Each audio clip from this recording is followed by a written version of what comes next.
तो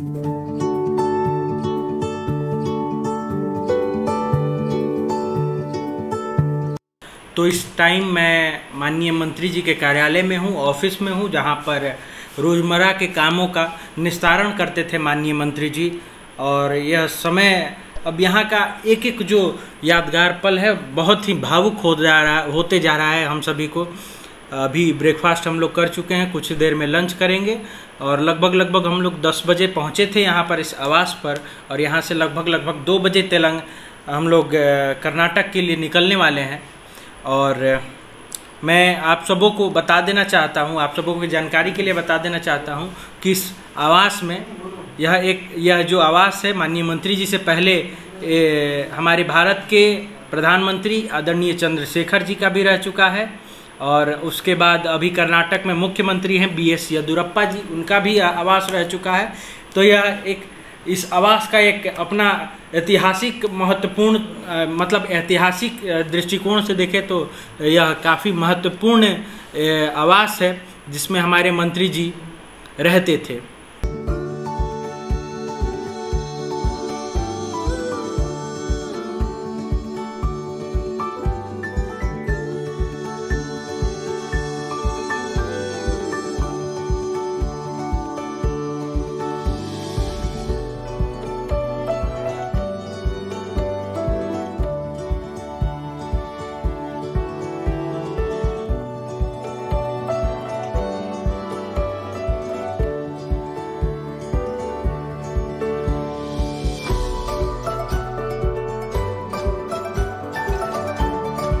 निखिल जी के सानिध्य में आज बनारस की यात्रा प्रारंभ कर रहे हैं। नमस्कार, प्रणाम, स्वागत है आप सभी का। तो आज हम लोग अपने गांव से निकल चुके हैं बनारस की ओर, बाबा की नगरी की ओर, और वहां से हम लोग को निकलना है पहले दिल्ली से फिर निकलना है कर्नाटक। और हमारे साथ में आज हमारे बड़े भाई प्रियांशु तिवारी जी हैं, अखिल जी हैं, पीयूष जी हैं, और पीछे बैठे हमारे साथी हैं।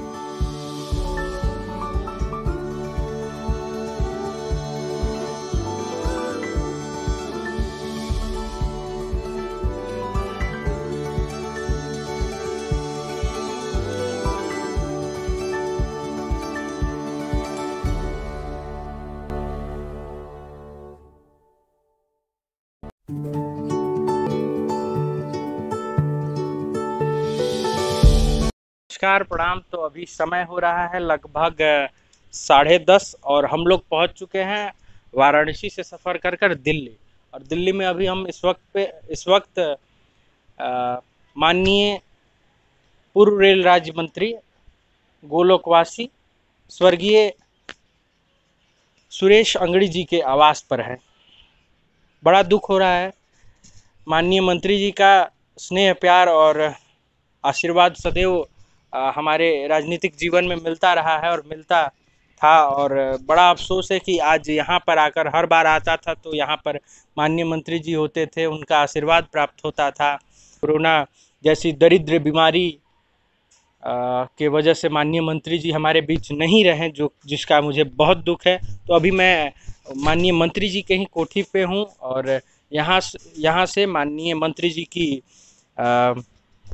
धर्मपत्नी मैडम को इस बार बेलगावी से टिकट मिला है, और उन्हीं के चुनाव प्रचार में हम लोग जा रहे हैं। और जाने के ही क्रम में वाराणसी से दिल्ली हम लोग पहुंचे, और दिल्ली में एक स्टॉपेज था, और यहाँ पर हम लोग माननीय मंत्री जी के ही कोठी पे रुके हुए हैं। यहीं से खाना पीना खाएंगे, नहाएंगे, नहा धोआ के फिट हो चुके हैं, और यहाँ से खाना पीना खाएंगे। अगर खाना पीना खा के लगभग 2 बजे के लगभग में हम लोग की ट्रेन है यहाँ से फिर बेलगावी के लिए, जहाँ से हम लोग अपना चुनाव प्रचार प्रारंभ करेंगे।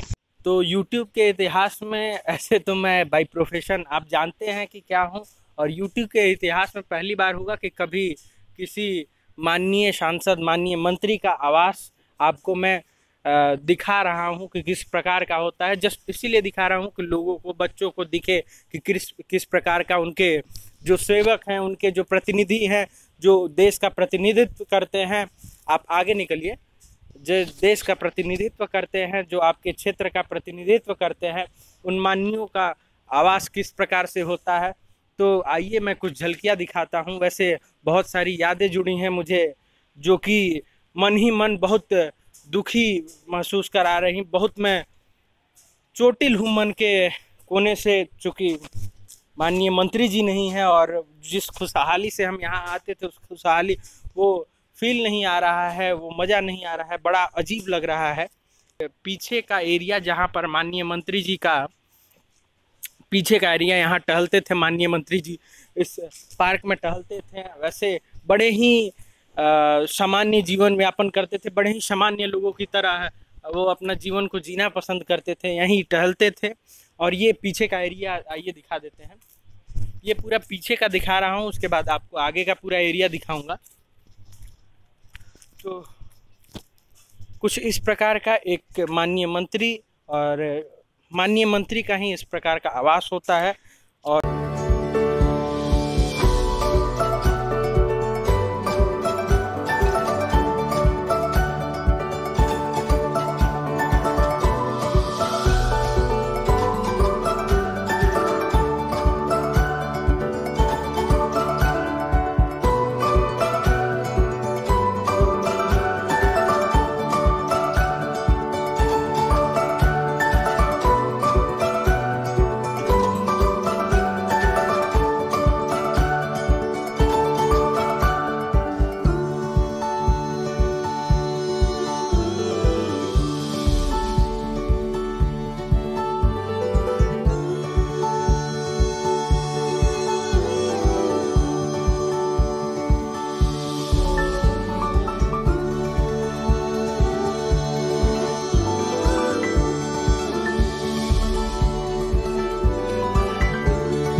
हमारे साथ अभी राणा भी आते थे, और मंत्री जी का आवास पे रहने पे अधिक समय इन लोगों के साथ व्यतीत होता था। तो भैया आपसे मैं जानना चाहूँगा कि क्या खास बात थी मंत्री जी के बारे में। सर, जब से मैं मंत्री साहब के साथ में रहा, काफ़ी लंबे समय से मैं उनके साथ में रहा। मैं आपको बताना चाहूँगा कि भैया रेलवे के कर्मचारी हैं, आरपीएफ में हैं। चलिए, तो सर हमेशा मैं उनके साथ ही में रहा, और मुझे कभी भी जैसे कोई दिक्कत कभी हो तो हमेशा हमारे ऐसा फील नहीं हुआ कि आप अपने घर पे नहीं हैं या फिर सर्विस में, इस टाइप का कुछ फील नहीं हुआ। रहने वाले उत्तराखंड से हैं भैया। तो सर हमें बिल्कुल जब से मैं उनके साथ में रहा, जब से हमें बिल्कुल ऐसा लगता था जैसे हम एक मंत्री साहब के यहाँ पे नहीं है, बल्कि अपने घर के गार्जियन जी के साथ में हैं। काफ़ी भावुक क्षण हो जाता है। कोई ऐसा व्यक्तित्व जिसको आप आदर्श मानते हो, राजनीति में वो आपका आदर्श हो, उसके जीवन से, उसके रहन सहन से, उसके विचारधारा से, उसके क्रियाकलाप से आप प्रभावित हो, आप उसको अपने राजनीतिक गुरु मानते हो, और अचानक से सूचना आती है कि वो अब इस दुनिया में नहीं रहे, तो कलेजा फट सा जाता है। मैं तो जब ये बात सुना तो 3-4 दिन तक अपने आप को काबू नहीं कर पाया, और अभी तक मैं बहुत दुखित हूँ। और यहाँ पर पहली बार आया हूँ जब से यह घटना हुई, दुर्भाग्यपूर्ण, बड़ा अजीब लग रहा है। मेरे लिए बहुत बड़ी क्षति है, पूरे समाज के लिए क्षति है। बहुत सारा काम माननीय मंत्री जी के साथ रेलवे को एक नई ऊंचाई देने की ओर हम लोग मिल के सोचते थे, अपनी हर एक बातों को रखते थे और माननीय मंत्री जी इसकी अनुशंसा भी करते थे, जो कि एक बहुत अच्छी बात थी। माननीय मंत्री जी के सहायक प्रियांशु तिवारी जी के साथ हम और हमारी पूरी टीम, हमारे साथ अखिल हैं, प्रिंस हैं, पीयूष जी हैं, हम लोग पूरे सारे लोग जा रहे हैं वहाँ पर। पूरी चुनाव व्यवस्था को देखने वाले हैं, वहाँ पूरे चुनाव में अपना योगदान देने जा रहे हैं। माननीय मैडम को विजय श्री प्राप्त कराने जा रहे हैं।